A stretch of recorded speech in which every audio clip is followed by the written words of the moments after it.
Ah, ya sabes, siguiente. ¿Qué? ¿Qué? Rosario. Si lo de Rosario lo dijo. ¿Qué? Los currículos no hay que acorde así. Coñazo.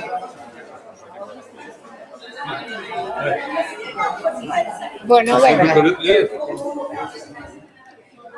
Sí, bueno, da igual, porque é outro sortiano que quero ser que a mí. Que quiso ser, porque ahora xa non pode. Que? Que quiso ser, ahora xa non pode. Pero quero dizer que están nesa... Pois sí. Entón, agora vou che te falar. Marisa di algunha cousinha e eu vos bendigo. Que fala primeiro ele ou... Que fala primeiro ele? Hola. Hola, bons días. Como sabedes, esta é unha xornada moi especial que ten unha protagonista que é Elena Colmeiro, que forma parte dunha serie de actividades que a Comisión de Igualdade só ou con outras seccións do Consello organiza en torno a unha figura femenina e este ano, pois, é un honor que poidamos dedicarle a Elena Colmeiro, que ademais está aquí presente e que depois supoño que terá ocasión de falar e de expoñer o seu punto de vista distinto ao que nós expoñamos aquí. As responsables desta xornada son dos coordinadores de sección dentro do organigrama interno do Consello, por unha parte a Comisión de Igualdade, por outra parte a sección de creación e artes visuais contemporáneas, que casi non o sabía, pero con este apunte do teatro foi posible pronunciar. Bueno, entonces, eles son os que van a expoñer os obxectivos desta sesión e aproveito tamén para saudar as dúas coordinadoras, que Natalia Poncela e Chus Martínez, que están aquí á beira de Elena Colmeiro, por tanto, que eles son o trío artístico, o trío artístico que hoxe nos reúne. Dito isto, despois, se tal, pois digo algunhas palabras máis, cedolle a palabra á profesora María José Agra, que é responsable da Comisión de Igualdade. Por favor. Gracias, Ramón Villares, presidente. Gracias a todos por estar aquí. Bos días. Como ven sendo habitual, nestes últimos anos, estamos no último xoves de outubro, convocadas todas e todos a partillar un anaco da nosa cultura, tentando achegármonos ás obras das mulleres. No 2013, abríase o pano para reparar nas artes escénicas, con Mabel Rivera como protagonista, hoxe son as artes visuais e xirará, como sabemos, alrededor da mestra Elena Colmeiro, que temos a honra de que estea con nós e a quen queremos dar unha garimosa benvida. Agradecer, por suposto, a súa presenza, agardando que para ela sexa tamén un día de grande ledicia, como así o é para a Comisión de Igualdade, para a sección de artes visuais e para o Consello. Unha xornada que nos reúne baixo o subxectivo título de Espazos da Materia. Ben é sabido que a Comisión de Igualdade concibe esta xornada dende a súa primeira edición como un espazo de visibilización, de transmisión de coñecemento, de reflexión e debate, mais tamén de recollida de información e documentación que toma corpo nun espazo, nunha cartografía para o álbum de mulleres, o noso punto de documentación digital que logo vai ser presentada ca cartografía sobre Elena Colmeiro. No álbum de mulleres están as biobibliografías das nosas pioneiras e sobranceiras no ámbito das artes visuais, maioritariamente pintoras. María Corredoira, María Antonia Dans, Maru Jamallo, Mercedes Ruibal, Elisa Santís ou Concha Vázquez. E tamén outras máis próximas ao ámbito que nos convoca, como Carmen Arias Menina nas artes decorativas e Dolores Rodeiro Boado, a única escultora que se ten noticia no século XIX e a única galega documentada ata o século XX. Quen traballa coa madeira, material que Colmeiro ven tamén de empregar na súa obra, tendo experimentado con ferro, arame, carbono de silicio, cemento, refugallos. O álbum de mulleres conta tamén cun especial Mulleres e Artes Visuais. A sección de Artes Visuais e a súa coordenadora, Marisa Sobriño, teñen feito e están a desenvolver un importantísimo labor sobre as mulleres artistas no noso país. Posto que hoxe a nosa mestra é Elena Colmeiro, a ceramista, a escultora, compre salientar que ela é unha referencia indispensable neste ámbito da arte contemporánea, tanto pola súa obra como pola súa gran influencia, cun bo número de discípulas e discípulos, figurando nos textos de arte, con gran recoñecemento alén das nosas fronteiras. E dado que, segundo manifesta ela mesma cando é entrevistada, gústalle dicir que ten mans de traballadora, que o traballo das mans conleva un proceso lento e que, como sabemos, busca e traballa co torno. Volvín entón a outra entrada do álbum de mulleres que é Mulleres na olería de Buño. Nela podemos ler que as tarefas das mulleres son consideradas auxiliares e que son aquelas nas que se require máis paciencia e precisión, pero, vendo todas as tarefas que leva consigo o traballo da olaría, achamos que as mulleres fan de todo, e traballo duro tamén. Recollen e preparan a materia prima, van aos barreiros ou pozos, onde o barro ten as súas distintas cores e texturas, pisan e peneiran, son escardeleiras, carrexadoras, lameadoras, fan os fumes, enfornan, aínda que non dirixen a fornada, e poden facer pezas a man. Pero que ata hai ben pouco non podían facer, non lles estaba permitido, era usar o torno ou a roda, como ali lle chaman, en Buño.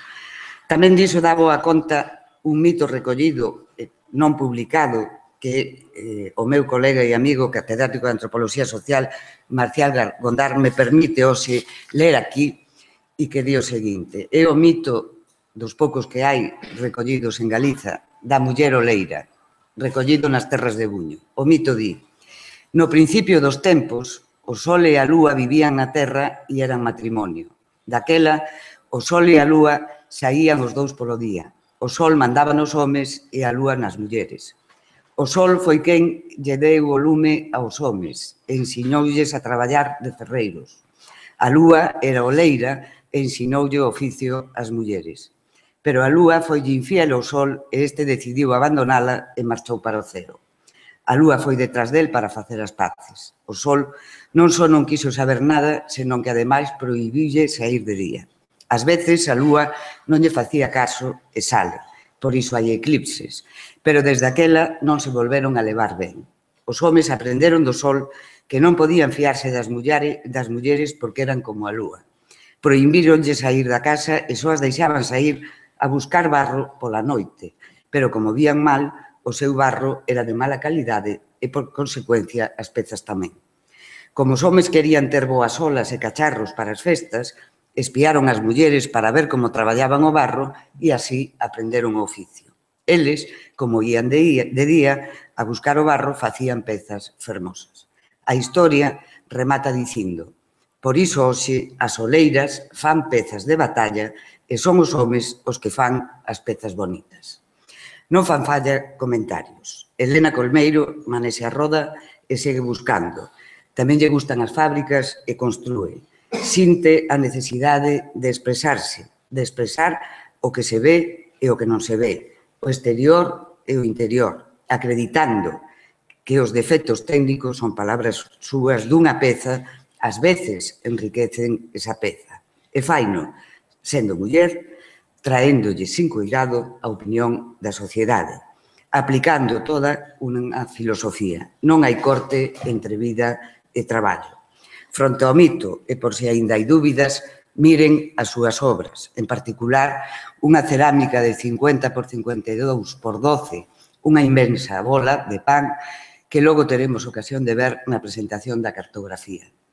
Véndoa veñenme á cabeza as verbas de María Reimóndez. Nosoutras tamén cocemos e por iso aspiramos ao pan enteiro.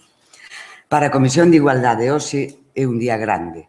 Agradecemos a Elena Colmeiro compartir con nós o seu traballo, a súa mestría, a súa ousadía, por ternos feito disfrutar das súas cores azuis, dese mar, dese ceo que tanto quería tamén a nosa compañeira de soños, Begoña Camaño, a quen queremos lembrar hoxe aquí.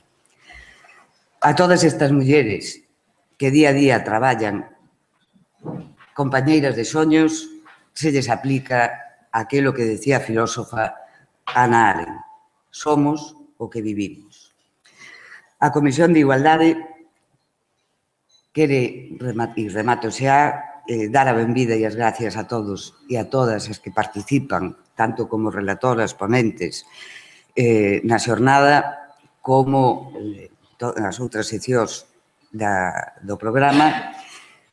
E remato dando as gracias a María Mariño e as coordinadoras Chus Martínez e Natalia Poncela, que desde hai casi un ano traballaron arreo para que esta xornada chegara a bo porto, pero tamén, como é sabido, detrás do esforzo delas hai moitas máis persoas ás que a Comisión de Igualdade ten que facer tamén público o seu agradecimento.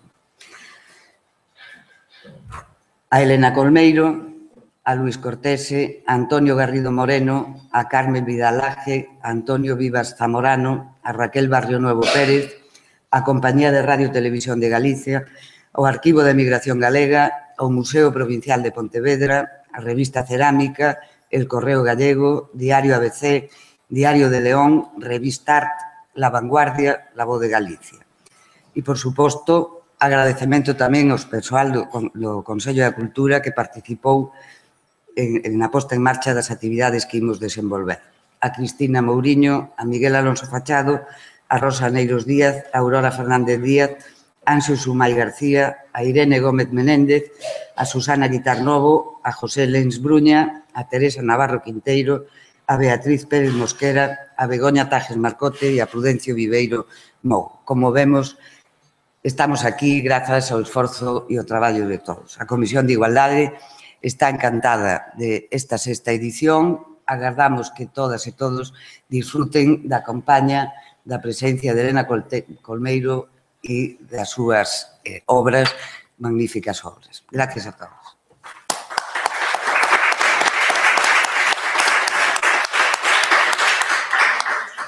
Moi ben, pois agora é o turno de Marisa Sobrino, responsable da sección de creación de artes visuais. Bueno, eu vou a ser máis breve que María Xosé.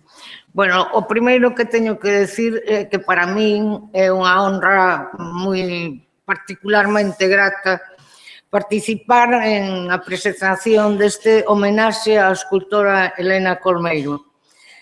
Unha proposta que surxe da sección de Igualdade do Consello da Cultura Galega e que foi en gran parte elaborada pola nosa sección de Creación e Artes Visuais Contemporáneas, concretamente por Natalia Poncela e Chus Martínez, a quenes debemos esa labor de recollida, de recuperación e investigación sobre a traxectoria desta grande escultora galega. Na introdución dos textos que estamos a facer sobre as narrativas artísticas creadas por mulleres e, concretamente, nun informe sobre este tema próximo a publicarse polo Consello, refírome ao análisis concretamente a ese estudo que hicimos sobre a visibilidade das mulleres artistas nas exposicións de Galicia, en Galicia, que é un informe que vamos a publicar próximamente. Sinalo sempre que a muller que se dedica ao mundo de arte non só necesita talento e creatividade, senón algo que é máis difícil, que a trayectoria desta muller sea tamén unha carreira de fondo. Para min, Elena Colmeiro reúne esas dúas cualidades, o talento e a creatividade e a resistencia de levar adiante durante tantos anos ese traballo para a muller. Un traballo que ten un doble mérito pola súa parte, al practicar unha labor ingrata para as mulleres. Lembraros, senón, por exemplo, de Camille Claudel, a triste historia desta escultora que a súa propia familia internou nun manicomio. A escultura foi sempre un traballo restringido para nós, as mulleres. Era un traballo propio, un ámbito propio de artistas varóns. Por outra parte, Elena Colmeiro, que é sobre todo unha ceramista, retoma unha tradición milenaria dentro do mundo feminino, a da alfarería artesanal e doméstica. Aquí a vemos, non? Na foto, está en ese papel, pero ela a reinventa e a leva a unha categoría escultórica.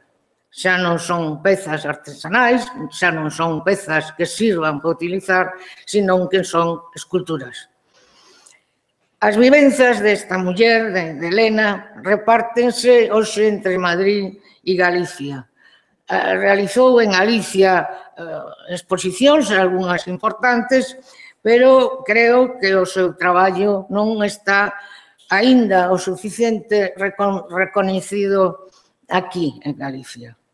Esperamos que nas imaxes que imos a ver e nas palabras que se lle dedicarán ao longo desta xornada, quedará suficientemente representado este arduo camino de unha muller artista, unha muller que é unha das grandes, ou a máis grande representante da escultura galega contemporánea. Nada máis.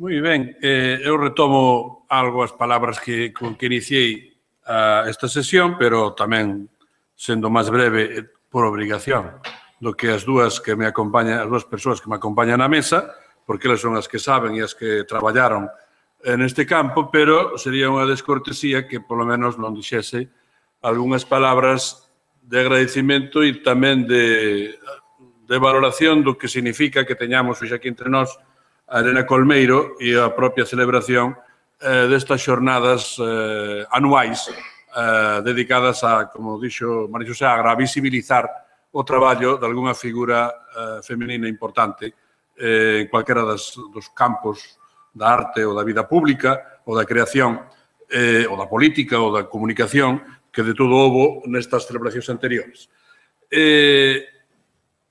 É evidente que se trata dun traballo de cooperación. A lista que personas que mencionou a profesora María Xosé Agra pois xa revela que aquí hai moita xente detrás traballando no que nos parece hoxe un acto quase así familiar e de pouca xente, pero que hai moitas contribucións externas ou internas que desembocan no que despois será a cartografía de Elena Colmeiro e, en xeral, toda a sesión que aquí se vai desenvolver. Eu, claro, teño que decir que gran parte desa colaboración interna de distintos traballadores e traballadoras do Consello da Cultura e, por tanto, celebro esta epifanía de cooperación que se fai presente nas xornadas Elena Colmeiro. Espero que poidamos seguir así no futuro, pero tamén unha mostra, creo que, de como podemos traballar rompendo muros. normalmente nunha institución pequena non hai paredes, pero non sempre é posible evitar que haxa paredes. A nosa intención, eu como responsable do Consello, é sempre de superar, no medio posible, esas paredes internas. Este é un exemplo de como se pode superar. De modo que, parabéns, e espero que podamos seguir facendo no futuro así. Xa temos, non é cousa de que o diga eu, porque xa se dirá, non se di, porque xa temos previsto, xa teñen eles unha suxerencia, eu xa falei tamén con ela, para o ano que ven, de modo que isto é un tren que non se vai parar, e creo que seguirá tamén no ámbito non só femenino, sino tamén das artes, neste caso artes visuais, pero fotografía. Dentro dun ano, se todo vai ben, aquí teremos a María Quinteiro, non? É María, non? Mari. Mari Quinteiro. Mari, pero Mari debe ser María, non? Pero o nombre artístico... O nombre artístico, sí. Non é mesmo que, Manel que Manuel e cousas así. Bueno, de modo que benvidos a todos e todas e moitas gracias por estar aquí. Especialmente esta benvida quero lle dar a Elena Colmeiro, porque, ainda que xa nesta presentación verdadeiramente quasi poética que se acaba de facer da súa obra, do que significa tamén a cerámica, xa está casi todo dito. Para mí a cerámica é un dos grandes exemplos de como se pode ver o proceso creativo, non? Porque dunha masa informe de barro, ou do que sexa, ou de sexa barro dun estilo ou do outro, é posible sacar as pezas máis e os obxectos máis belos, máis guapos, máis útiles tamén. Por tanto, todo o proceso creativo ten algo de divino, porque é crear, é sacar da nada, ou aparentemente da nada, algo que podemos disfrutar, utilizar, transferir, o que sexa, pero a cerámica, neste sentido, é quizá o que máis visual e máis directamente podemos ver, porque o proceso creativo dun poema, da música, é nos máis difícil de percibir cal é todo o seu percurso, pero en cambio a cerámica parece que non sea moi fácil, mas así sigue sendo misterioso. E iso é o que ten, entre outras tantas, Elena Colmeiro. E tamén lle quero dar a benvida porque, como diría un ilustre catedrático da Universidade de Santiago, que non vou citar, pero cito a frase, cando recebeu un libro dedicado dun autor, dice a fulano de tal, e dixo o seu apelido, en el apellido va el elogio. Pois aquí tamén, en Colmeiro, está a expresión do que é Elena, porque eu, sin desmerecer para nada todo o seu traballo, tamén vexo nela ese apelido Colmeiro. Estou vendo agora aquela imaxe das Galerías Pacífico de Buenos Aires, onde na cúpula está unha obra de Manuel Colmeiro, ou estou vendo a foto de Manuel Colmeiro en París con Luis Seoane, e creo que con Picasso. E, por tanto, isto traime o apelido Colmeiro, que Elena porta, traime tamén a este ámbito do que moito nos dedicamos neste Consello, que é o ámbito de migración, o ámbito de exilio, o ámbito da cultura feita fora de Galicia, pero pensando en Galicia. Isto revela que temos algunha forza interior como país e como personas que nos impele, que nos dá pulos para, de algún modo, retornar ou devolver, ainda que a veces non sexa moi agradecido isto, devolver este traballo a este país. De modo que, moitas gracias a todos de novo, espero que teñan unha boa xornada, pensen que todo o que aquí se diga, se faiga, pois vai en honor da muller, da arte, pero temos que corporizalo Elena Colmeiro. Celebro que poida estar presente e que nos acompañe en toda a xornada e que, por tanto, este é un día de festa neste sentido, non só para a igualdade, senón tamén para a arte, ou para as duas cousas ao mesmo tempo. E, por tanto, porque aunque a arte non é igual, porque se hai algo desigual é justamente a arte, non? E se algo xerárquico e diferente e distinto. Pero, en fin, aquí facemos un traballo, creo que, de enhebrar cousas distintas e, por tanto, igualdade máis arte máis xornadas, máis colmeiro, máis vida, máis futuro. Bos días a todos.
Espera, perdón, déixame poñerme as gafas que senón non deixa nada.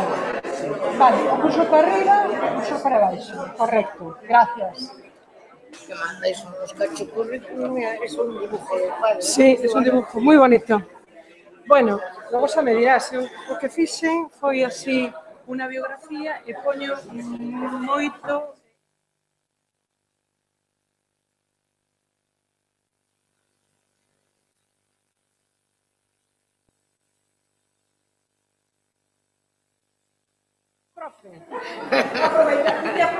Sí, me aprobou. Era unha chica traballadora.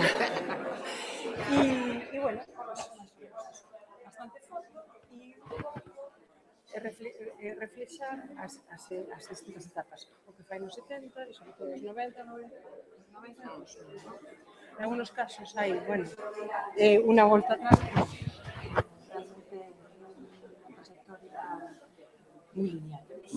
Sempre hai unha reflexión. Y también una dependencia, no del material, de la manipulación. Exactamente. Pensar sempre entre a técnica e o concepto, entre a manualidade. Sempre hai aí unha ida e volta. Pero bueno, de todas maneras, despois tamén que a xente pregunte. La materia, yo eso te lo pregunto. Bueno, de todas maneras es bastante sinxelo,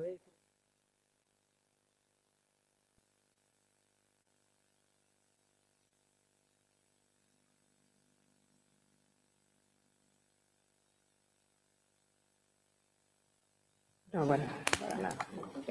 Bueno, seguimos coas xornadas. Vai falar agora Rosario Sarmiento Escalona.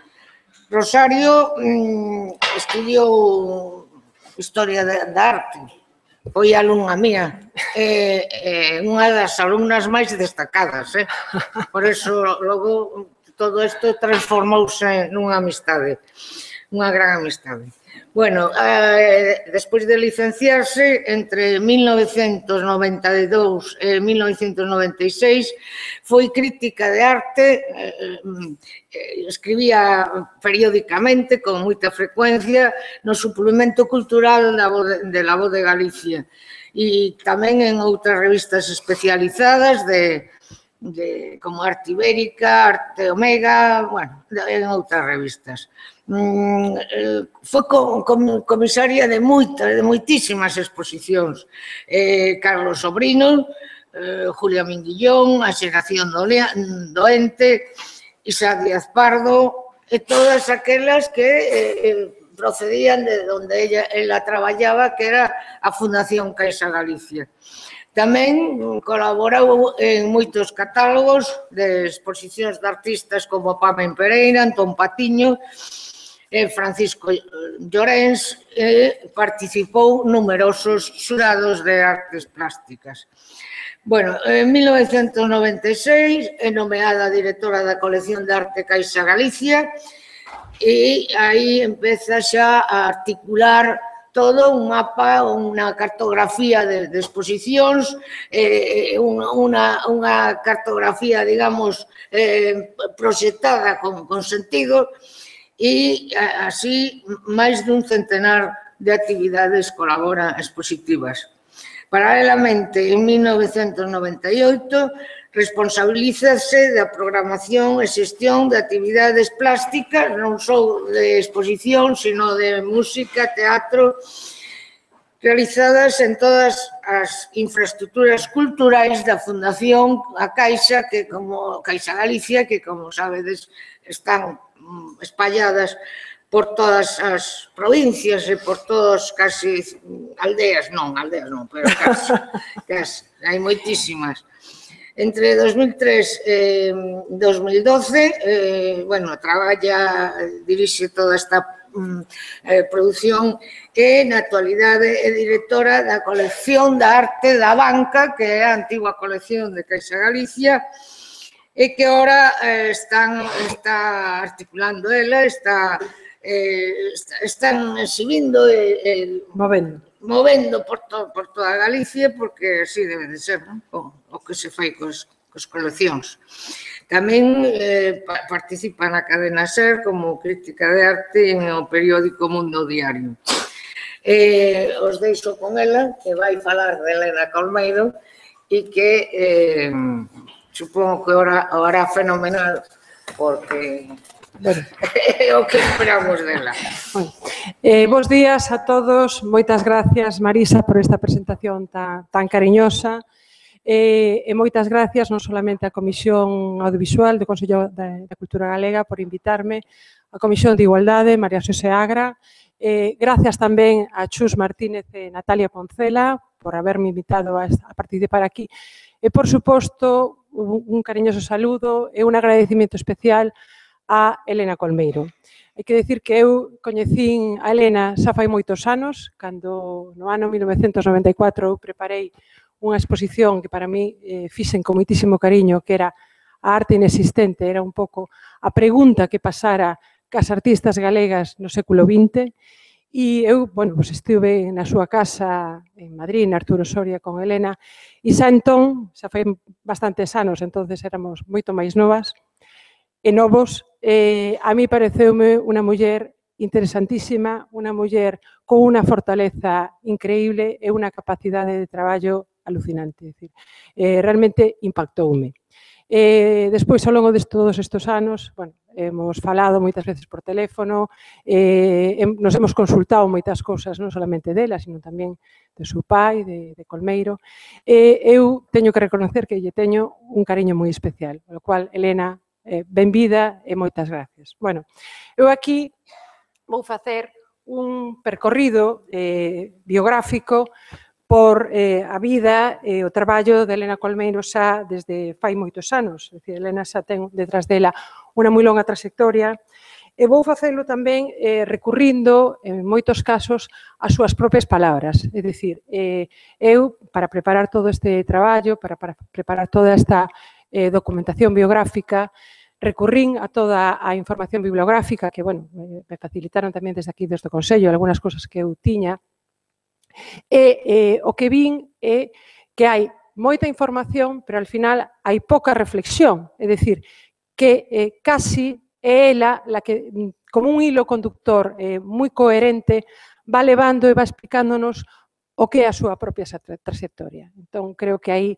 nos queda a todos os profesionais das artes plásticas, da arte contemporánea e do que temos que traballar sobre arte contemporánea en Galicia, os artistas de Galicia, nos queda quizá tamén ese reto de investigar máis profundamente no que, bueno, na trayectoria e na importancia e aportación dunha muller como Elena. Ben, Elena Colmeiro é, sen ninguna dúbida, unha precursora da escultura cerámica en España. Elena é unha muller inqueda, innovadora, investigadora de materiais e linguaxes, e non só conseguiu converter en escultura unha materia artesanal e tradicionalmente feminina, como foi a cerámica, senón que foi capaz de crear unha linguaxe persoal, rompendo convencionalismos e investigando no uso dos novos materiais industriais. A obra de Elena, a súa obra, é froito dunha formación académica que fará en Bos Aires, duns medios técnicos aos que puido acceder, pero fundamentalmente para min dunha constante procura de ideas, formas e linguaxes e como poder expresar os seus intereses. Toda a súa, xa moi longa trayectoria, foi a dunha muller do seu tempo, sempre intentando estar conectada coa sociedade e o momento no que viviu, aínda que iso non sempre foi fácil. A súa condición de muller artista fixo que, como moitas outras creadoras da súa xeración, incluso de xeracións posteriores, tivese que loitar con maior ímpetu para facer o seu traballo. Loitar e tamén renunciar, en algúns casos, antepoñer a vida persoal e profesional a importantes oportunidades de formación. Pero a súa forte vontade e a firme creenza no seu traballo propiciou que Elena Colmeiro desenvolva unha obra absolutamente persoal, froito dunha procura de novas ideas e formas. E aquí falo xa con sus palabras. Son unha persoa con necesidade de propostas. Cando consigo unha idea e diferentes solucións para aplicala, non podo quedarme aí. Necesito facerme novas formulacións sobre a mesma idea. Non quero basearme nunha fórmula preestablecida, porque senón terminaría nun facer gratuito que non din nada. Elena Colmeiro nace no ano 1932 na aldea de Costela, no municipio de Silleda, en Pontevedra. Con apenas 9 anos, en 1941, trasládase xunto coa súa nai e os seus 2 irmáns a Bos Aires, onde se reúnen co seu pai, o pintor Manuel Colmeiro, que se marchara ao estalar a Guerra Civil en 1936. Ese é un dibuixo do seu pai con Elena dese ano de 1936. Colmeiro, fillo de emigrantes galegos, vivira na capital bonaerense desde os 9 aos 25 anos, cando regresa a Galicia. A guerra obrígalle a sair de novo do seu país, refuxiarse en Lisboa, desde onde sai cara a Argentina.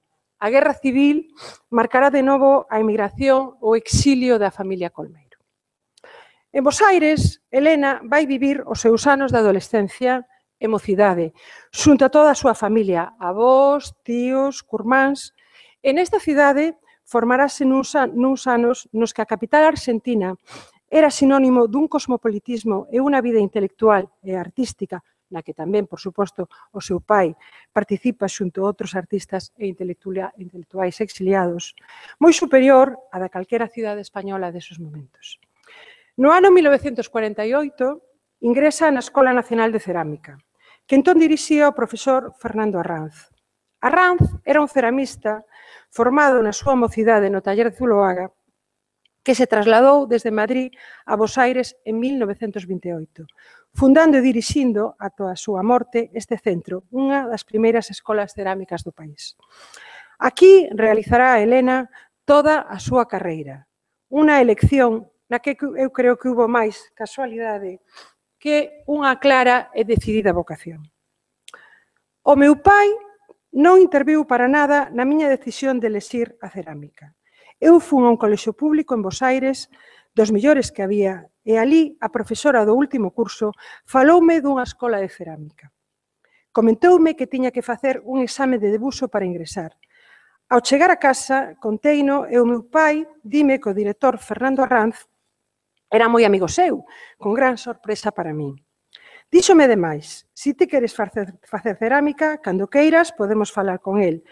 A miña idea inicial era de facer arquitectura, pero iso supoñía diñeiro e na casa non sobraba. Pensei que a cerámica podía darme unha base para que ao terminar os estudios pudese matricularme en arquitectura. Estes son fragmentos dunha conversa recollida no libro, que, bueno, logo farei tamén máis referencias a ela, Pioneiros na escultura cerámica galega, de ano 2000, de Antonio Garrido. Na escola, estuda 5 anos de preparación técnica entre 1948 e 1953 e un de pedagogía, obtendo o título de profesora na especialidade de cerámica, como expresión plástica. Ao longo destes anos de formación, aprenderá o uso do torno, os procesos técnicos do traballo con material cerámico, pero xa desde os seus inicios na escola vai mostrar un espírito inquedo, crítico e inconformista, co método pedagóxico que ali se emprega. Eu tiña personalidade propia, di Elena, e xa desde o principio do ano empecéi sentando pautas. Observei que o director influía en todos, non só en mí, senón nos demais.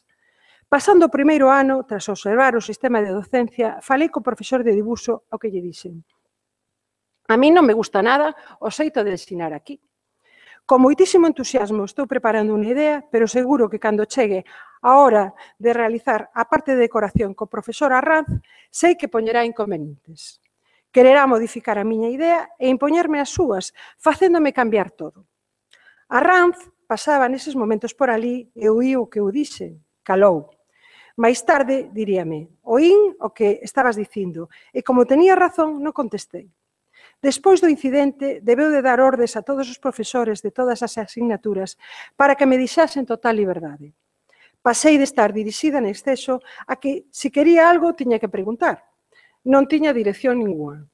Non me foi mal porque, polo menos, tiven liberdade. Esa liberdade fai que descubra, por exemplo, que o interior dunha peza pode ter un valor tanto ou máis importante que o exterior. Hasta que se consigue centrar a bola de barro e elevar un cilindro, aínda que sexa torto e que non se calla, hai que dedicarlle horas e horas ao torno. Unha vez conseguido manter de pé o cilindro, venía o profesor e cun alambre cortaba de arriba a baixo as pezas para que vise as irregularidades e as estrías que tiña o cacharro. Un desastre para o profesor e unha alegría para min, din Elena, ao ver esa forma interna coas súas estrías irregulares, os surcos de distintos grosores deixados polas pegadas dos dedos. Vexo que é tan bonito e interesante o que hai dentro como o que hai fora. Esta imaxe quedou gravada na miña mente para sempre. Está claro que Elena empeza xa a intuir desde moi noviña que o esencial vai máis aló do puramente técnico e que nun futuro vai tener que liberarse do aprendido técnicamente para poder innovar.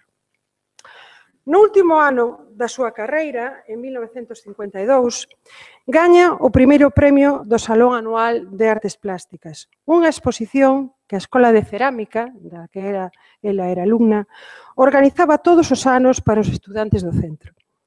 Ao finalizar os seus estudios en eses primeiros anos en Bos Aires, Elena simultanea as clases de cerámica que impartía a nenos e adultos con unha actividade como decoradora de vajillas en varias fábricas, aínda que, como ela mesma contou, o seu entusiasmo profesional era máis ben escaso. Era moi indisciplinada, saltábame as regras a torera, poñía as serigrafías e rascaba, deixaba goteróns. Estes traballos, de todos os xeitos, permitinlle autofinanciarse, aforrar un diñeiro e, sobre todo, ter ese diñeiro aforrado para poder volver a España. É dicir, un interés, un sono, non solamente dela, sino de moitos emigrantes na Argentina e en Sudamérica naqueles anos. No ano 1954 realiza a súa primeira exposición na Galería Müller de Bos Aires. Son pezas, fundamentalmente de cerámica utilitaria, vemos aí esos cacharriños, esas figuriñas tamén, vasos, pratos, cántaros, que decora con un colorido brillante. Esta é unha reproducción do número 3 da páxina da revista Galicia Emigrante, publicada nese ano 1954, na que podemos ler: magnífica exposición dunha nova artista galega cuxo nome puxo o nome, perdón, veu destacándose a través das mostras anuais colectivas da Escola Nacional de Cerámica. Pero é nesta mostra composta por numerosas pezas onde ela despregou a súa personalidade. Dentre a cantidade importante de jarras e cacharros, cocidos de toda clase que mostrou, queremos destacar as súas figuras, refírese a esta peciña de aí, de modelado rotundo, algunhas verdadeiras pezas escultóricas onde o grafismo do debuxo acentúa aínda máis a calidade das formas. Refírese en concreto a estas pezas, a esta peciña de aquí, unha figura con influencias de civilizacións primitivas que traduce ela con unha linguaxe simple e esquemático. No ano 1955 regresa por fin a España. Elena chega a un país inmerso aínda nun lento proceso económico, social e político de recuperación e saída da posguerra, como ben din Valeriano Bozal, e cun desenvolvemento artístico que reflectará de xeito aínda moi precario esa situación. Volve soa e atópase efectivamente con que, como ela conta, non había nada ou había moi pouco, unha escola de cerámica en Madrid e outra en Barcelona. En contraposición, a importante número de escolas e de talleres cerámicos, tanto públicos como privados, que neses mesmos anos funcionaban en Argentina e en algún outro país latinoamericano de onde ela viña. A súa familia permanece en Argentina e o seu pai está en París, onde se marchou en 1949. Esta é unha foto de tu pai xa bastante maior, nos desos anos. A figura paterna é unha gran ausente, eu penso que é unha gran ausente na vida de Elena. A miña relación con el, din Elena, foi intermitente e irregular. Realmente vivimos xuntos do 1941 ao 1948. Eu vime para España, caseime e fixen a miña vida. E os meus pais quedáronse en París, aínda que me visitaban de cando en vez. O meu pai non se preocupou case nunca polo que eu facía. Cando eu empecé a escola no segundo ano, foise a París. Non hubo esa influencia. Non lle interesaba a obra que eu facía. Cando expoñía en Galicia, ia a exposición e compraba algunha obra. Isto casi o agradezco, porque non hai influencias ni para o bon ni para o malo. Creo que un se forma con máis personalidade. Estas son unhas declaraciones nunha entrevista que lle fixo a televisión da Universidade de Vigo no ano 2007. Un ano logo da súa chegada a España, no ano 1956, realiza a súa primeira exposición na Sala Velázquez de Vigo. Na revista Galicia Emigrante, número 20, publicada en maio de 1956, fan tamén unha reseña da mesma. Exhibiu na viguesa Sala Velázquez unha copiosa e estupenda colección de pezas de cerámica, pratos, xarrones, digamos, pratiños, ese xarronciño, decorados con finos motivos, caretas, estatuillas. As cerámicas de Elena Colmeiro ofrécenllenos así, en toda a súa pureza, desprendidas de calquera servidumbre, caro descritivo ou a superficial representación. Cualificámola, sen ninguna reserva, como unha gran ceramista por altísimo grado de desnudez e limpeza con que se produce. Na cidade de Vigo vai coñecer ao que será o seu marido, o escultor Jesús Valverde. En 1957, unha foto dela do ano 1957, de Ramón Massats, unha foto preciosa, preciosa. En 1958, cásase e trasládase a vivir a Madrid. Este matrimonio non só cambiará, lóxicamente, a súa vida persoal, senón que será determinante e importante na súa trayectoria profesional e artística posterior. O seu sogro posuía fábricas de vidro en Galicia e en Madrid, cusa infraestructura poñerá ao seu servicio, abríndolle a Elena un territorio cheo de novas posibilidades técnicas. Nestas fábricas dispoñerá, entre outros elementos, de hornos de plataforma, que lle permitirán desenvolver obras de características moi diferentes, obras de gran formato, as que traballara hasta entón, pezas de grandes dimensións, sen que unha vez realizadas, rómpanse no seu traslado. Ela comenta sobre isto. A min sempre me atraeu o que era industrial. A fábrica, e a única pena que teño é que non tiña naquel entón a preparación que tiven despois. Intuía as cousas, pero faltábame coraxe. Necesitei algunos anos para darme conta de algunas cousas. Cría que había que saber moito de técnica e que senón non podía sair adiante. Farteime de facer fórmulas hasta que un día díxenme: se ti mesma, esquénceche da técnica, esquénceche de todo.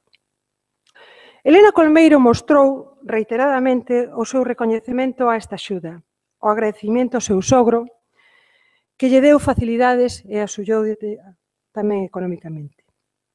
Tiven un gran apoio, todos os medios dispoñibles, tamén para compatibilizar a miña vida persoal e familiar co meu traballo.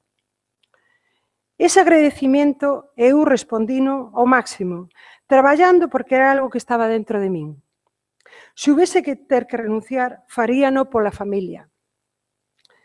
Puiden demostrar que era capaz de realizar a miña obra e non desatender a miña familia.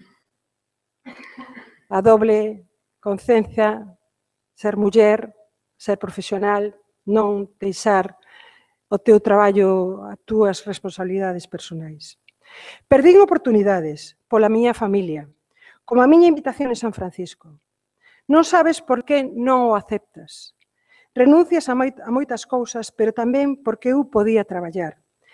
Levame os nenos ao taller, compaxinaba todo, traballaba preto de casa. Estas tamén son declaraciones a esa mesma entrevista do ano 2007. As súas primeiras esculturas en cerámica son de finais dos anos 50, xa asentada en Madrid. Esta é unha peza, dos 70, e van evolucionar, este é un cacharriño, hasta comezos dos 70, desde un ámbito máis utilitario, como esta,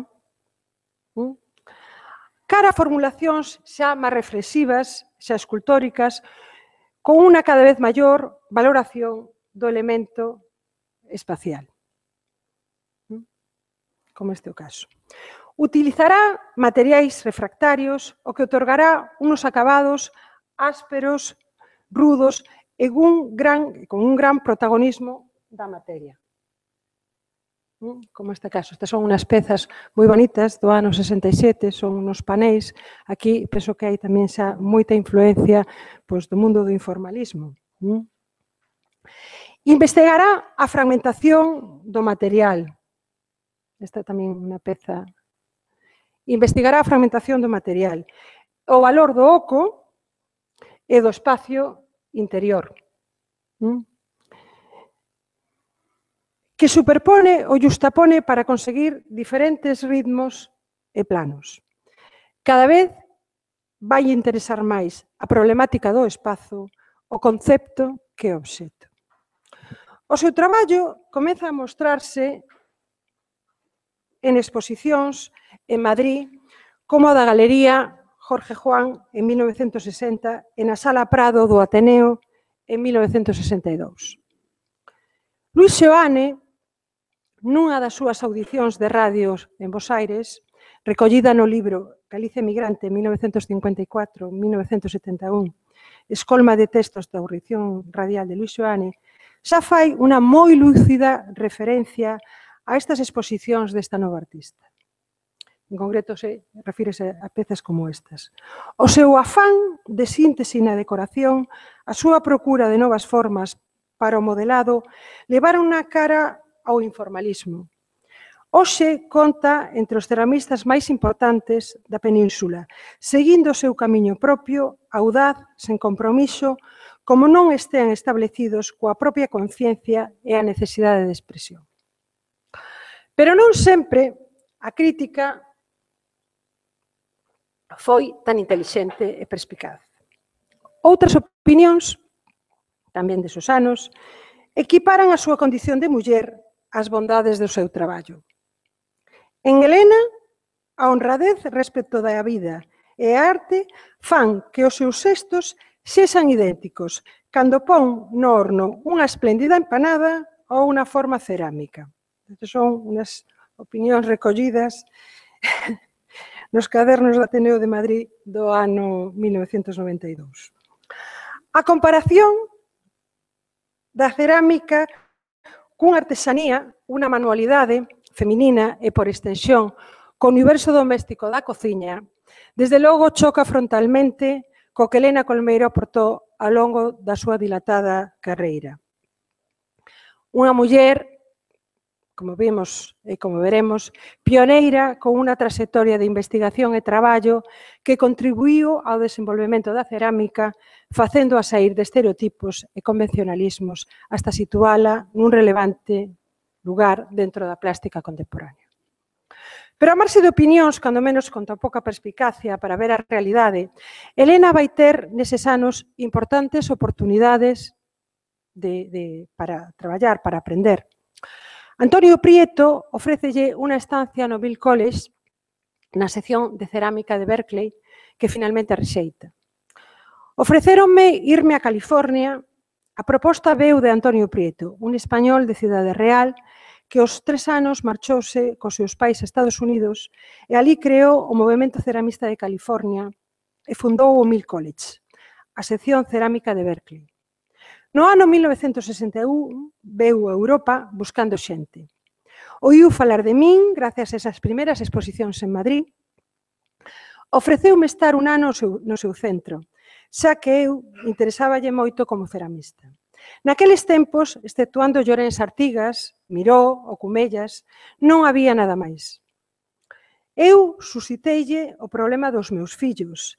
Eu xa tiña un. El díxome que no caso de que decidise ir, que fora con toda a familia. A oferta era moi atractiva, era importantísima. Eu sabía que a Jesús, se refire ao seu marido, iso ia a causar un desconcerto porque acababa de chegar de Francia e Italia, querendo facer escultura, con grandes dúbidas en relación sobre si dedicarse absolutamente a ela. Entón, eu pensei que era mellor non ir. Logo, arrepentíme durante toda a miña vida. Nesta ocasión, está claro que Helena tivo que antepuso o persoal ao profesional. Non cabe dúbida, coñecendo o seu carácter, que debeu de ser difícil, debeu de ser unha decisión difícil, tomarla nesos momentos e facer unha decisión desas características. En 1961 é seleccionada, xunto con Carmen Lafón, María Girona e Mercedes Gómez Prado, para a exposición organizada por lo Club Internacional Femenino no Museo de Arte Moderna de París. En 1962 nace a súa filla Helena e en 1965 a súa filla Alba. A crítica daqueles anos comeza xa a recoñecer o seu traballo. No xornal ABC, na sección Arte e Artistas, publicado o 1 de xuño de 1962, atopamos esta referencia. É unha artista nata. Inmediatamente advírtese que non hai nela a menor preocupación por estar ao día. Estáo, sen ninguna dúbida, pero do modo máis natural e espontáneo. Poucas veces unha obra de arte dá a sensación de sinceridade que emana esta. Nada é forzado nin gratuito. A exposición, refírese a esta exposición, compónse de vasijas e panéis. Refírese a panéis como este. Das primeiras, hai que admirar, ademais dos valores cerámicos, a pureza dunhas formas logradas con evidente fortuna. Os panéis teñen por encima de calidades e texturas un indubidable valor pictórico. A linguaxe e a influencia do informalismo que desde finales dos 50 surdiron en torno a grupos como El Paso en Madrid ou Dauer Set en Barcelona, reflíctese en seu interese en pezas como esta, me parecen fantásticas, me parecen interesantísimas, pola abstracción e polo grado e o valor que lle concede ás texturas. No ano 1964, é un ano importante para ela, é o ano que lle conceden unha beca da Fundación Juan March. E o ano seguinte vai participar na exposición itinerante 10 artistas españois en Francia, que se celebra en Burdeos e Toulouse. Recibe premios xa internacionais, como o primeiro premio da Bienal de Uruguai en 1966, ou a medalla de ouro na Exposición Internacional de Cerámica de Faenza en 1967. Nace o seu fillo Jesús. En ese mismo ano visita tamén o maestre Lloren Artigas, unha referencia absoluta no mundo da cerámica, co afán de seguir profundando no coñecemento da cerámica. Pouco despois, nunha viaxe a Siracusa, coñecerá a Anthony Caro. Sobre este conocimiento, sobre esa relación, esa visita a Anthony Caro, comenta: coñecín en Siracusa a obra cerámica de Anthony Caro, que non sabe nada de técnica. Algunas cousas estaban rajadas. Que importa? O valor que había na escultura era o que a min me atraeu. Esas cousas eran as que me facían máis forte para deixar de lado a técnica, esa loita constante nela. Pero agora digoche máis. Isto está nunha conversa con Antonio Garrido. Pero agora digoche máis. Que me importa se ese óxido é un óxido, se está cocido a 1000 grados ou 2000, ou se é Titan Lux? Que importa? Ese é o problema de por que a cerámica aínda segue de algún xeito retaída, porque estamos obsesionados coa técnica e os resultados. En 1968, de viaxe para ir de novo ao Mill College de Oakland, en San Francisco, que recibe esta vez otorgada pola Fundación Juan March. Esta vez sí que vai a ir. O estar ali convenceume do meu erro por non haberme marchado no seu momento, cando Antonio Prieto ofreceume en Madrid. En Madrid traballaba soa e rodeada de incomprensión. Claro, a miña obra non era o clásico cacharro ni o cuenco, aínda que ás veces resultaba unha forma de cacharro, con un agujeriño para poder poñer unha flor. Pero ese agujeriño era simplemente unha saída de aire. A xente, ao principio, non entendía nada. Isto por qué? Isto non serve para nada, dicían. Bueno, en 1966 entra a formar parte da Academia Internacional de Cerámica, que lle permite xa contactar con traballos e experiencias de outros artistas. As súas primeiras exposicións individuais a nivel internacional, como a que realiza na Galería Internacional de Bruxelas, proporcionáronlle un maior reconocimiento e foron o impulso decisivo para que no ano 1970 xa a Dirección Xeral de Belas Artes lle organizara unha importante e amplia exposición retrospectiva sobre a súa obra. Ben, a partir de 1970, o traballo de Elena Colmeiro vaise encamiñar cara a dous ámbitos. Por un lado, por unha banda, obra en gran formato, como esta peza, e outras que vamos ver agora. Obra de gran formato, pensada, moita e realizada fundamentalmente para espacios públicos, para espacios exteriores, nas que vai utilizar un cromatismo moi parco e unha procura de movimento, esta é unha peza pequena, pero xa se ve esa búsqueda do movimento e ese cromatismo tamén moi sinxelo, o azul que vai caracterizar moito do seu traballo posterior. Un cromatismo parco e unha procura do movimento no que a espiral será un recurso frecuente en pezas como esta, que é do ano 1973, do Museo Español de Arte Contemporánea de Madrid, esta do ano 1974 do Museo Reina Sofía, ou esta do ano tamén 1974 da Facultade de Económicas de Santiago. Os tamaños grandes son sempre atractivos, din Elena. Eu tiña medios para poder facelos. Xa que tiña a miña disposición unha fábrica de vidro, tiña un horno para min. Claro que iso non o puderon facer todos, nin o poden facer hoxe en día. Eu puiden plantexarme xa entón obras de un 30 metros de altura, é dicir, obras de gran formato, sen os problemas e perigros de roturas que supón un traslado. Pero xunto con estas pezas de gran formato, con estas pezas de vocación pública, Elena Colmeiro traballará a finais dos 70 e comezos dos 80 en obras de formato máis reducidos onde plantexa unha interesante para mí reflexión sobre a propia materia, que se converte en algo informe, pedazos de barro que retorce e amasa, que ás veces aparecen e que nas veces aparecen as súas propias huellas, os seus propios dedos, a súa pegada. Outras pezas desos mesmos anos, esta ou esta, simulan paredes que se elevan casi fracturándose, creando a facelo, como afirma Garrido, múltiples matices epidérmicos que contrastan coa masa orgánica superposta e tersa. Nunha crítica desos anos, publicada no xornal tamén ABC, no espazo Espello da Arte, a raíz da súa exposición na Sala Varela de Bilbao, Elena fai unha interesante reflexión sobre a súa preocupación sobre a auténtica personalidade da linguaxe cerámico. Tratar de definir o perfil estético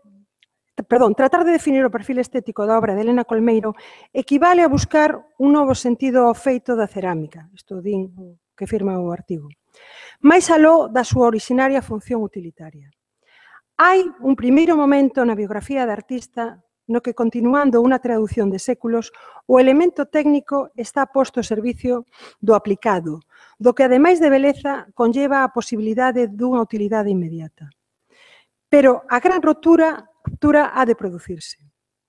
É de naturaleza formal, desprender da expresión cerámica todo o seu sometimento anterior, liberala, darlle unha maior amplitud ao constreñido significado da súa linguaxe. E nesta aventura se debate. Din Elena, eu penso, din, que a cerámica é unha forma, xa que logo ten de escultura e tamén é cor, de xeito que participa na pintura. Vemos aquí. Posúe unhas características propias. Cales son tales características? Iso é o difícil, o sutil. Debe ser o querer expresarse coñecendo a fondo unha técnica e seguindo os dictados, os impulsos que che vai comunicando ese saber técnico. En 1979 participa na exposición 12 ceramistas españois no Palacio de Cristal de Madrid e no Museo de Cerámica de Valencia e no Museo de Cerámica de Barcelona. Unha mostra na que xunto a Elena Colmeiro xa vai incluírse os nomes de Llorens Artigas, de Miró, de Picasso ou de Antonio Cumella, es dicir, os grandes nomes de referencias na cerámica neses anos. Carlos Sentís, no xornal Na Vanguardia, nun artigo publicado no ano 1979, incide nesa idea de ruptura e procura que suscita a súa obra. O seu traballo rompe con tradicionais hábitos, mantén o primigenio desta arte, refírese a artesanía, pero búscalle itinerarios novos, posibilidades casi insólitas. Estas pezas do ano 1980 se refiren ao traballo sobre placas que vai seguir realizando tamén nos anos. As texturas siguen sendo un importante elemento de expresión, a incidencia nas formas circulares, que logo veremos que vai ser un tema reincidente tamén despois do seu traballo, da súa estadía en Holanda e logo xa nas últimas obras que fará xa a comezos do 2000. As texturas seguen sendo un importante elemento de expresión, a incidencia nas formas circulares, como vemos esta peza do 86, esta é posterior, pero tamén a presencia dos dedos, das pegadas da artista. Aquí vemos claramente esas pegadas que intuíamos mellor en outras pezas, pero aquí hai unha referencia, claro, casi como agarrarse a esa peza. Din Elena, teño unha amiga belga historiadora da arte que traballou na ONU e que coñecín en Madrid en 1961. E que cada vez que viña a Madrid, víamonos. Eu no 80 pasei por un problema de saúde serio e ela díxome, fíxache, notei que a partir dos 80 e hasta o 86, máis ou menos cando está fechada esta peza, desenvolviches unha obra na que che vexo como querendo agarrarche coas mans ao barro. E eu creo que iso é promovido polo teu problema de saúde. Deixas a túa pegada como se fose unha necesidade de estar vivo. Esos anos coinciden coa súa presenza internacional en exposicións como a Internacional de Pequeno Formato, organizada pola Academia Internacional de Xenebra en 1980, con motivo do Congreso Internacional de Cerámica realizado en Kioto. En 1984 realiza exposicións en Galicia, tanto na Coruña como en Vigo. En 1986 pasa un período investigando na fábrica de Sargadelos. Pero nos anos 80 serán tamén o momento en que deixa de modelar, eu creo que é un momento moi importante, e comeza a construir. Aquí logo veremos como os diferentes materiais van ir influendo nesa maneira como ela vai a construir. A súa obra vai ser agora o resultado de acumular, de engadir anacos de placas, pezas que crecen en altura. Esa peza, bueno, da colección da banca fechada en 1984. Pezas que crecen en altura, en aparente anarquía e con unha gama de cores, azuis, ocres, brancos e terras. A partir, vemos tamén en estas, a partir de 1986, din Elena, comecei a traballar en obras nas que non tanto de modelar, construía. Empecei collendo o material de desecho que tiña e empecei a cocer con el. Os veráns pasábamonos na Ramallosa e polas tardes íame hasta a Garda, onde se atopaba as industrias de lomba. Alí deixábame experimentar e axudoume a facelo en obras resoltas mediante un proceso de construcción. Traballando, paseando e vendo todo aquilo, empecei a desenvolver de verdade aquilo que tantas veces desexaba facer e que o medo impediume iniciar moitas veces. Aquí vese clarísimo esa idea de construcción, de altura, de elementos que van crecendo. Entre 1988, esta é unha foto dela na exposición de 1994 na Fundación Caixa Galicia xunto con unha peza que está en relación con todo este ámbito. A hora de construir unha idea, interésame máis o que expreso que como o estou a expresar. Entre 1988 e 1979 realiza unha das súas obras públicas, sin duda, de gran formato máis recoñecida. A escultura da autopista do Atlántico no tramo Coruña-Santiago, unha peza que, bueno, pues todos os que vivimos en Coruña, que facemos o trasecto Coruña-Santiago, que vamos a Coruña desde Santiago, vemos unha peza magnífica que, bueno, a pesar de todos estes anos que ten xa detrás, é unha peza, sigue sendo unha peza, para mí, modo de ver, absolutamente espléndida.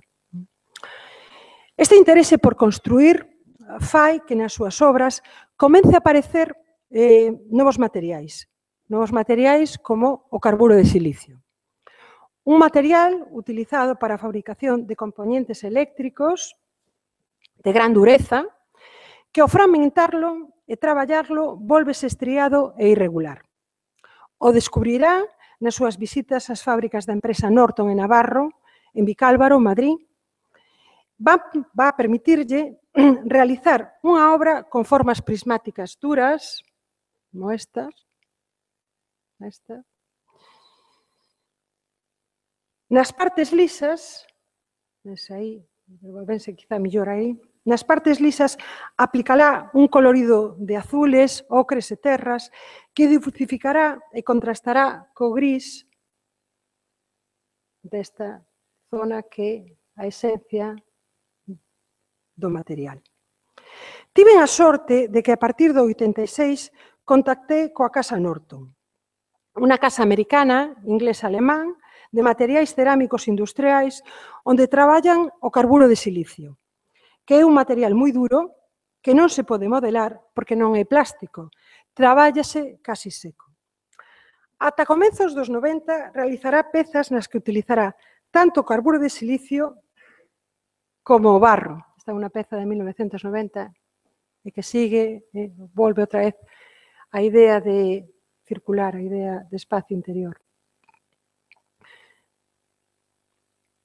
Como barro. Vale.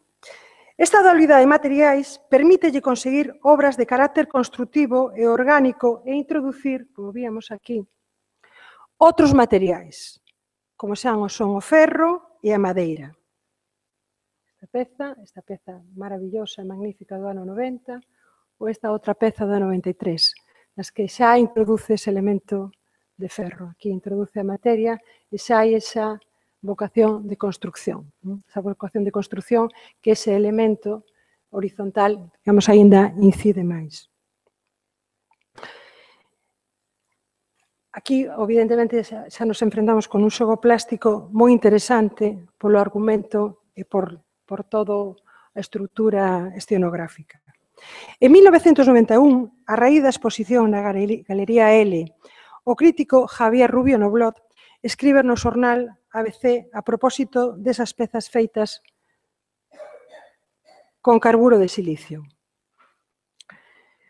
Elena Colmeiro seguiu unha traxectoria lóxica que parte da alfarería popular, estudia volúmenes e formas máis modernas, pasa ao mural cerámico, rompe os seus utensilios de uso decorativo ou doméstico e crea con eles esculturas de gran atrevimiento. Isto é común a outros artistas, pero en Elena Colmeiro a ir sempre unido a unha indagación constante de materiais, calidades, texturas e cores. Volve con unha exposición na que figuran pezas pequenas, medianas e unha de gran tamaño, nas que o escultórico ha desaparecido por completo e só quedan as ruínas policromadas ennegrecidas dunha catástrofe. Non quedan alusiones ao figurativo, ni ritmos curvos ou rectos, neste cataclismo que recorda as ruínas dun incendio. A experiencia é dobre, pois estas cerámicas foron realizadas con carburo de silicio, sometido a manipulación que escapa da simple cochura tradicional. O seguinte paso na súa formación darao no European Ceramics Work Center de Holanda, onde é invitada polo seu director, Xavier Toubes, e gozará dunha estadía entre o ano 1991.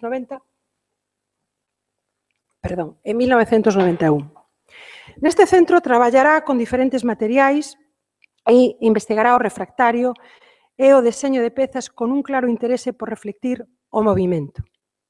Defino moi ben Antonio Garrido cando fala dunha obra con referencias á natureza na que as seccións circulares de refractario con óxidos se xustaponen polas súas caras. Sobre a idea de movimento, volverá nunas interesantes pezas que veremos un poquito máis adiante, que realizará xa a comezos do ano 2000.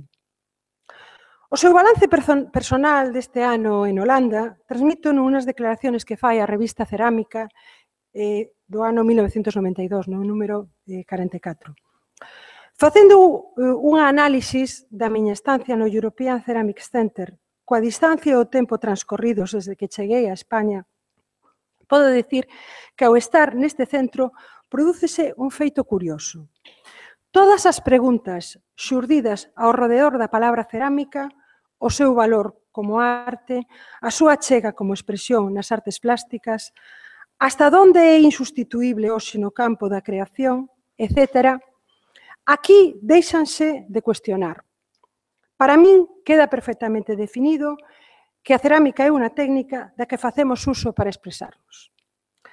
A partir de 1994, realiza as súas primeiras instalacións como resultado de novas investigacións nos materiais industriais da Casa Arcillex, aplicando óxidos, pero con unha gama restringida de color. Esta é unha peza interesantísima, esta é unha foto recollida nun catálogo dunha exposición que fai o ano 2000, creo recordar na Galería Atlántica da Coruña, e sobre esta peza fai unha interesante crítica, unha interesante reflexión Juan Manuel Bonet no texto, uno dos textos dese catálogo, dice: desde fai moito tempo, as súas pezas deben contemplarse como proposicións feitas desde un territorio específico e en base a un coñecemento perfecto das leis que o rexen, pero cun alcance moito maior que o habitual nestes casos. Proposicións ao cabo non limitadamente cerámicas, senón, aquí está claramente, escultóricas nun sentido amplo. Pezas que designan como esta chamase Gran Cidade, compostas por unha serie de pezas verticais justapuestas que entre todas configuran unha sorte de perfil urbano e que tamén se podería interpretar como un bosque. Do mesmo xeito que noutras das súas obras recentes, vemos aquí o seu interese polo problemático da metrópoli, a idea de escenografía, a idea de conxunto, o seu desexo de non representar a cidade, sino de construir a súa propia, feita de fragmentos. Nas súas obras de finais dos 90 e comezos do 2000, incidirá en temas como o movemento, eso que víamos, esa peza que era resultado do seu traballo, da súa estadía en Holanda. Desenvolve un traballo a partir de unha serie de formas circulares a modo de discos fragmentados. Esta é unha peza anterior do 91, pero esta é unha peza do 98, con unha filosofía moi similar. Unha serie de discos fragmentados de material refractario que esmalta en grandes campos de cor, de efectos moi planos que se reflicten nos paneis da pintura que están incluídos na propia obra. Tamén realiza pezas, por chamarlas de alguna maneira, inestables, similares a esta peza de 1999, que parecen desafiar, desde logo, as leyes da gravidade. O movimento convértese nunha constante, ese movimento que ela tiña xa en súa mente desde que ven de Holanda. Pódese tratar, como nestas obras, que son unhas pezas, son unos grandes discos, case dun movimento, como din Bonet, centrífugo de gran velocidade, onde hai unha tensión entre estrutura e textura. As fotos, de verdade, que non son moi malas, son unhas pezas de show en las que se ve claramente esa búsqueda do momento, esa búsqueda a través da forma da circunferencia. Igualmente, segue interesada en marcar o carácter escenográfico e de instalación da obra. Estas cerámicas circulares van depositarse sobre unha ancha viga de madeira que actúa como un soporte, establecendo, neste caso, casi unha lectura casi únicamente frontal. Esta é unha peza tamén preciosa, de 1999. A partir do ano 2004, estas son pezas dos últimos anos, esas formas circulares, a idea tamén de parede, como nesta, a unión de ferro e ladrillo, plasmas en series como todas estas que vimos. Son obras que reúnen recursos que misturan materiais e conceptos.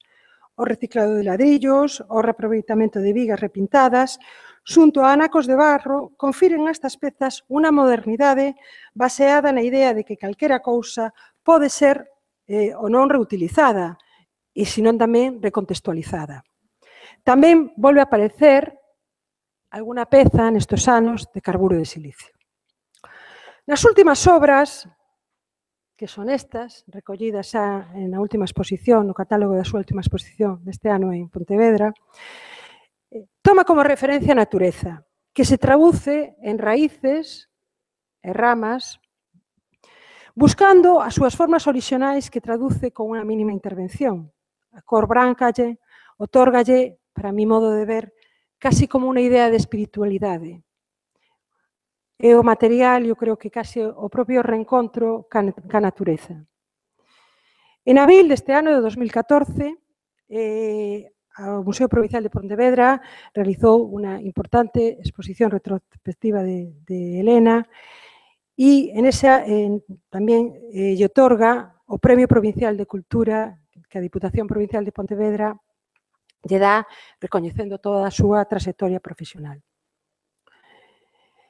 Eu remato con unha frase que dela e que se eu fora periodista, que non o sou, creo que utilizaría para dar título a calquera artículo ou calquera reflexión sobre Helena. Creo que aquí podría reducirse todo isto que, bueno, todo este rápido resumo pola súa trayectoria e pola súa obra.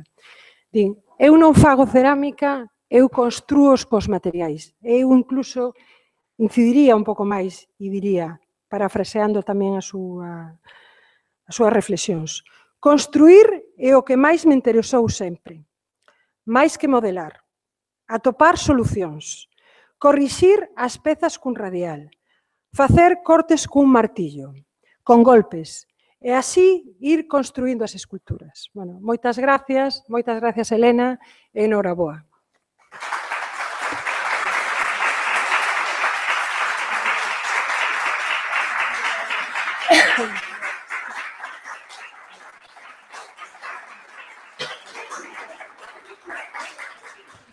Non sei se queredes facer alguna pregunta a mí, por suposto, Elena, que aquí hai moitas cousas que ela comentou.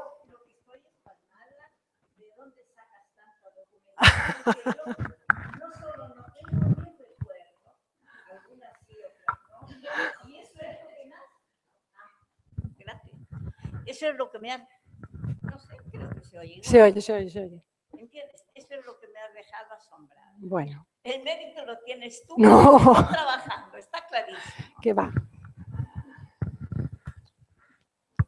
Bueno,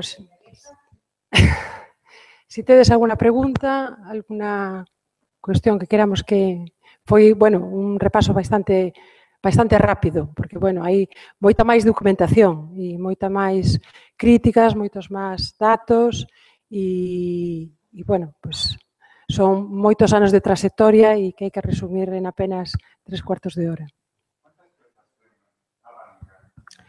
Temos unha, esa que mostrei que do ano 1994. Unha. Que me parece a peza ou que me parece que solamente teñamos unha? Pois pareceme moi mal. Pareceme moi mal, pero te direi que fai unos meses, en marzo, fixen unha reflexión, fixen unha revisión tamén da propia colección en relación con as actividades de mulleres nas artes visuais e fixen unha conferencia que, estivo aquí presentada por Paula Cabaleiro, que está aquí con nós, e facendo unha revisión de todas as mulleres que formaban parte da colección, tanto numéricamente, por toda a súa importancia, a verdad que o resultado é bastante triste. E creo que todos somos responsables, eu tamén a primeira, porque formo parte do entramado artístico. Bueno, eu creo que visibiliza tamén cuál é o enfoque con esta materia en concreto, que é a cerámica ou... Non quero usar, gracias. A cerámica ou a escultura. Eu creo que si a banca ten a intención de mellorar mentras Elena con isto se viva, esperemos que dure moitos anos, a mí me parece que é un compromiso que debería así. Te podo asegurar que pola miña banda non hai ninguna dúbida, pero, bueno, non son a única que toma decisións, te podes imaginar, non? A ver, non creo que solamente sea no caso de Elena, e aquí é a persoa que estamos neste momento almacenando, e o máis xente que, bueno, pues, como xa comentei, a coñezo fai moitos anos e teño unha amistade, un cariño moi especial. Eu creo que hai moitas mulleres que ten que estar non só nas coleccións, que ten que estar nas programacións das galerías e que teñen que estar con unha presencia real que non teñen. Moitas delas porque hai aínda que rescatalas e que rescatalas do olvido. E non olvidemos que Elena desenrolou a súa trayectoria nunos anos difíciles. Elena é unha muller, unha filla da posguerra. Elena chega a España no ano 1955 e chega nun momento en que prácticamente non hai absolutamente nada. Desenrola todo o seu traballo, ten a sorte de traballar en Madrid e ten a sorte tamén de contar, como dicen aquí, como ela dixo moitas veces, con unha infraestructura ao seu servicio e unha axuda que lle proporcionaron que non todo o mundo tuvo. Non sei se Elena tivera esa oportunidade, se hubiera podido traballar como traballou. Iso é o que eu penso.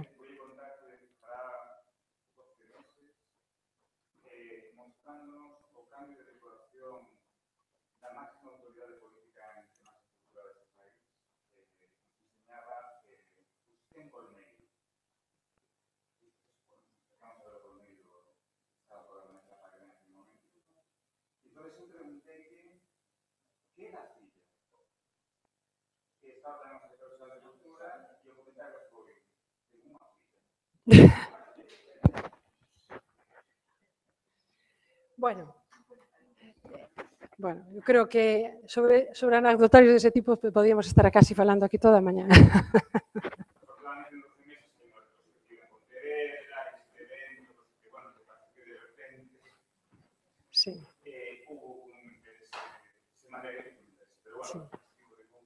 Pero bueno, xa vai sendo hora, En fin, bueno, pues se non hai ninguna pregunta máis, moitas gracias. Hola. Sí, ahora temos unha pausa, creo que para tomar un café.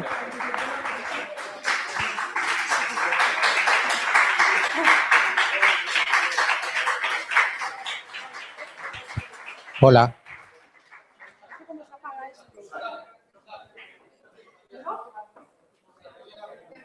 Sí. Bueno, mi pregunta es para doña Elena, que desde el principio, desde que empezó a crear, parece que se desapegó un poco de la figuración y quería saber, yo no puedo gritar más, no sé, ¿se oye? Sí. Quería saber,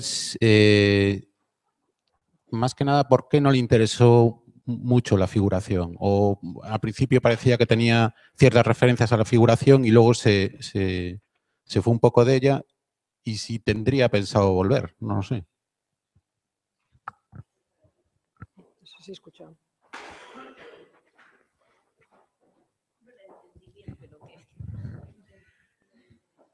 Sí.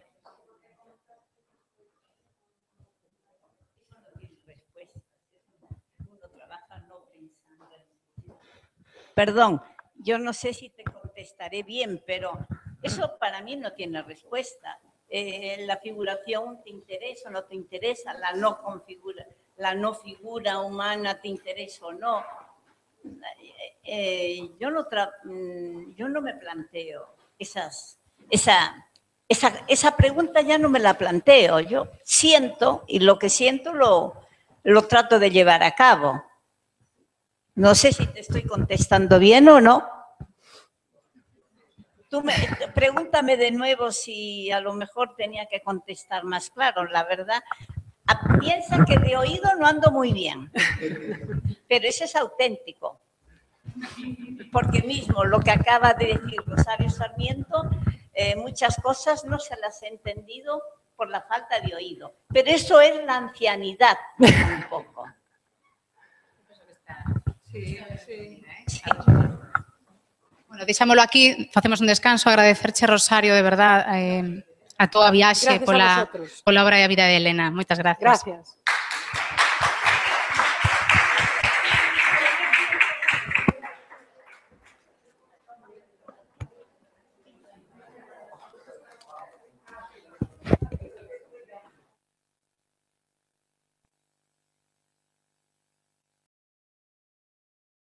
E traballo.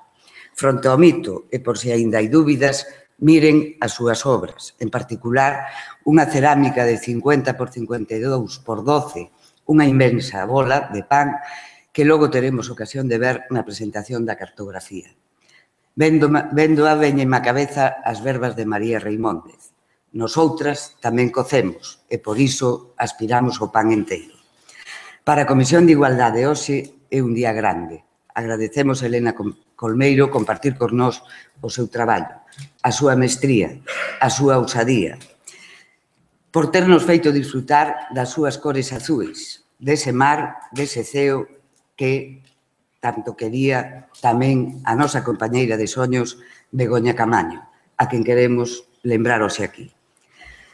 A todas estas mulleres que día a día traballan, compañeiras de soños, se les aplica aquilo que decía a filósofa Hannah Arendt: somos o que vivimos.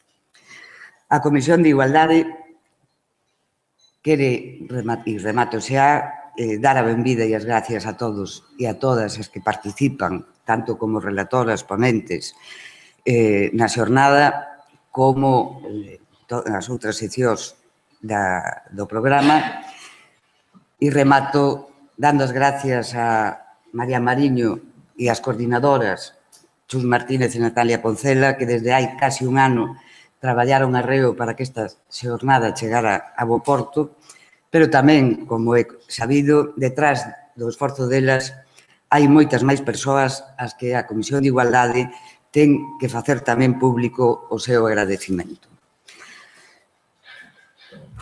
A Elena Colmeiro, a Luis Cortese, a Antonio Garrido Moreno, a Carmen Vidalaje, a Antonio Vivas Zamorano, a Raquel Barrio Nuevo Pérez, a Compañía de Radio e Televisión de Galicia, ao Arquivo da Emigración Galega, ao Museo Provincial de Pontevedra, a Revista Cerámica, El Correo Gallego, Diario ABC, Diario de León, Revista Art, La Vanguardia, La Voz de Galicia. E, por suposto, agradecemento tamén aos persoal do Consello da Cultura que participou na posta en marcha das actividades que imos desenvolver. A Cristina Mouriño, a Miguel Alonso Fachado, a Rosa Neiros Díaz, a Aurona, aínda que non dirixen a fornada, e poden facer pezas a man, pero que ata hai ben pouco non podían facer, non lles estaba permitido, era usar o torno ou a roda, como ali lle chaman, en Buña. Tamén diso daba a conta un mito recollido, non publicado, que o meu colega e amigo catedrático de Antropoloxía Social, Marcial Gondar, me permite hoxe ler aquí e que di o seguinte: é o mito dos poucos que hai recollidos en Galiza da muller oleira, recollido nas terras de Buño. O mito di: no principio dos tempos, o sol e a lúa vivían na terra e eran matrimonio. Daquela, o sol e a lúa saían os dous polo día. O sol mandaba nos homes e a lúa nas mulleres. O sol foi quen lle deu o lume aos homes e ensiñoulles a traballar de ferreiros. A lúa era oleira e ensinoulle o oficio ás mulleres. Pero a lúa foi infiel ao sol e este decidiu abandonala e marchou para o cero. A lúa foi detrás del para facer as paces. O sol non só non quiso saber nada, senón que ademais prohibiulle sair de día. Ás veces a lúa non lle facía caso e sale, por iso hai eclipses, pero desde aquela non se volveron a levar ben. Os homes aprenderon do sol que non podían fiarse das mulleres porque eran como a lúa. Prohibíronlle sair da casa e só as deixaban sair a buscar barro pola noite, pero como vían mal, o seu barro era de mala calidade e, por consecuencia, as pezas tamén. Como os homes querían ter boas olas e cacharros para as festas, espiaron as mulleres para ver como traballaban o barro e así aprenderon o oficio. Eles, como ían de día a buscar o barro, facían pezas fermosas. A historia remata dicindo: por iso hoxe as oleiras fan pezas de batalla e son os homes os que fan as pezas bonitas. Non fan falla comentarios. Elena Colmeiro manexa a roda e segue buscando. Tamén lle gustan as fábricas e construe. Sinte a necesidade de expresarse, de expresar o que se ve e o que non se ve, o exterior e o interior, acreditando que os defectos técnicos son palabras súas dunha peza, ás veces enriquecen esa peza. E faino, sendo muller, traéndolle sin cuidado a opinión da sociedade, aplicando toda unha filosofía. Non hai corte entre vida de reflexión e debate, mas tamén de recollida de información e documentación que toma corpo nun espazo, nunha cartografía para o álbum de mulleres, o noso punto de documentación digital que logo vai ser presentada ca cartografía sobre Elena Colmeiro. No álbum de mulleres están as biobibliografías das nosas pioneiras e sobranceiras no ámbito das artes visuais, maioritariamente pintoras. María Corredoira, María Antonia Dans, Maruja Mayo, Mercedes Ruibal, Elisa Santís ou Concha Vázquez. E tamén outras máis próximas ao ámbito que nos convoca, como Carmen Arias Menina nas artes decorativas e Dolores Rodeiro Boado, a única escultora que se ten noticia no século XIX e a única galega documentada ata o século XX. Quen traballa coa madeira, material que Colmeiro ven tamén de empregar na súa obra, tendo experimentado con ferro, arame, carbono de silicio, cemento, refugallos. O álbum de mulleres conta tamén cun especial Mulleres e Artes Visuais. A sección de Artes Visuais e a súa coordenadora, Marisa Sobriño, teñen feito e están a desenvolver un importantísimo labor sobre as mulleres artistas no noso país. Posto que hoxe a nosa mestra é Elena Colmeiro, a ceramista, a escultora, compre salientar que ela é unha referencia indispensable neste ámbito da arte contemporánea, tanto pola súa obra como pola súa gran influencia, cun bo número de discípulas e discípulos, figurando nos textos de arte, con gran recoñecemento alén das nosas fronteiras. E dado que, segundo manifesta ela mesma cando é entrevistada, gústalle dicir que ten mans de traballadora, que o traballo das mans conleva un proceso lento e que, como sabemos, busca e traballa co torno. Volvín entón a outra entrada do álbum de mulleres que é Mulleres na Olería de Buño. Nela podemos ler que as tarefas das mulleres son consideradas auxiliares e que son aquelas nas que se require máis paciencia e precisión, pero, vendo todas as tarefas que leva consigo o traballo da olaría, achamos que as mulleres fan de todo, e traballo duro tamén.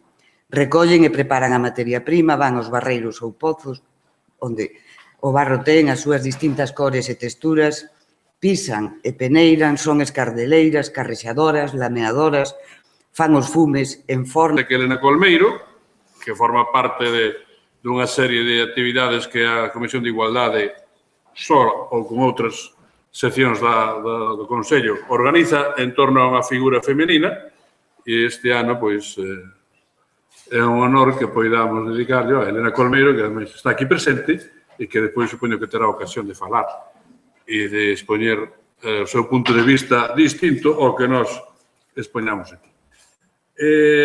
As responsables desta xornada son dos coordinadores de sección dentro do organigrama interno do Consello, por unha parte a Comisión de Igualdade, por outra parte a sección de creación e artes visuais contemporáneas, que casi non o sabía, pero con este apunte do teatro foi posible pronunciar. Bueno, entonces, eles son os que van a expoñer os obxectivos desta sesión, e aproveito tamén para saudar as dúas coordinadoras, que Natalia Poncela e Chus Martínez, que están aquí á beira de Elena Colmeiro, por tanto, que eles son o trío artístico, o trío artístico que hoxe nos reúne.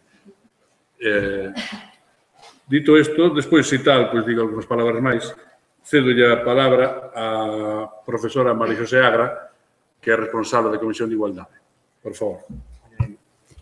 Gracias, Ramón Villares, presidente. Gracias a todos por estar aquí. Bos días.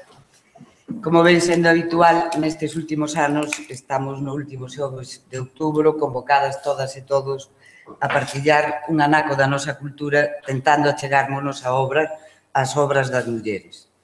No 2013 abríase o pano para reparar nas artes escénicas, con Mabel Rivera como protagonista, ou se son as artes visuais, e xirará, como sabemos, alrededor da mestra Elena Colmeiro, que temos a honra de que estea con nós e a quen queremos dar unha garimosa benvida. Agradecer, por suposto, a súa presenza, agardando que para ela sexa tamén un día de grande ledicia, como así o é para a Comisión de Igualdade, para a sección de artes visuais e para o Consello. Unha xornada que nos reúne baixo o subxectivo título de Espazos da Materia. Ben é sabido que a Comisión de Igualdade concibe esta xornada dende a súa primeira edición como un espazo de visibilización, de transmisión de coñecemento,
Ahí es el siguiente.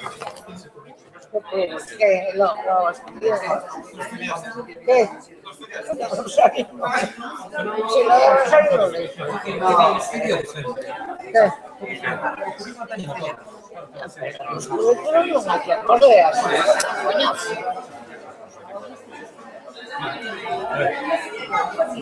Bueno, venga.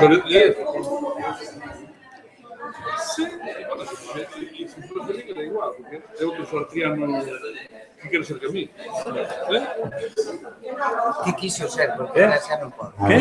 Que quiso ser, ahora xa non pode. Pero quero decir que están nesa... Pois sí. Entón, agora vou che te falar. Marisa. Marisa, di alguna cousinha e eu vos bendigo. Que fala primeiro ele ou... Que fala primeiro ele? Hola. Hola, bons días. Como sabedes, esta é unha xornada moi especial que ten unha protagonista